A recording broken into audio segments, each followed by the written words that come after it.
I went and saw Long Shot a week ago. It was a 2 week early screening. Just now getting around to reviewing it. I don't know if that really has anything to do with the quality of the movie, but I was looking forward to it. I do like Seth Rogen. This one's directed by John Levine, I think, who did 50/50, which I love, but also did Snatched, which I did not like very much.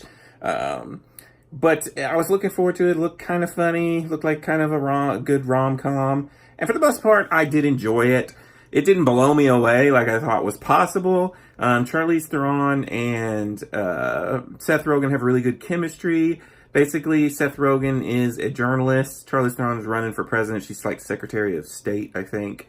And she runs into him. She used to be his babysitter, and they start a relationship, and he's kind of a little out of his league, kind of. I will say that it was hard to buy Seth Rogen as this like serious journalist, and I will say right out from the opening, it's like super raunchy. It's definitely a Seth Rogen movie. You can feel it as soon as you watch it. I was not expecting how raunchy it was going to be, but underneath all that raunch is a lot of heart, and there were some really funny parts. And like I said, the chemistry between Charlize Theron and Seth Rogen was really good. O'Shea Jackson Jr., I think, Ice Cube's son, is really good in the movie. He plays Seth Rogen's friend.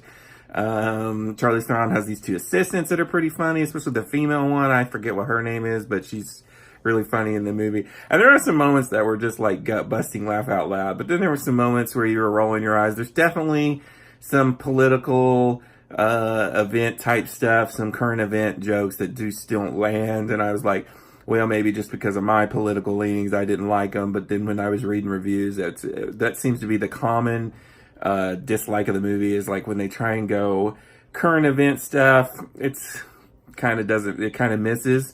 And the whole time, every time they would do that, I was like, we get it.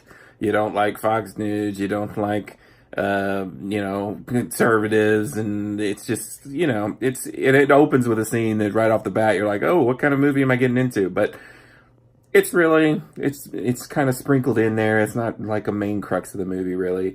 And I kind of just overlooked it.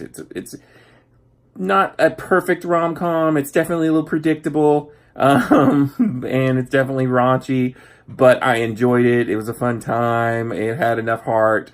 The chemistry between the two leads was good enough for me, and Seth Rogen is still a funny dude, and Charlize Theron does a good job here. I'm gonna give Long Shot a 3.5 out of 5. Until next time, this is Rennie Cage. Peace out.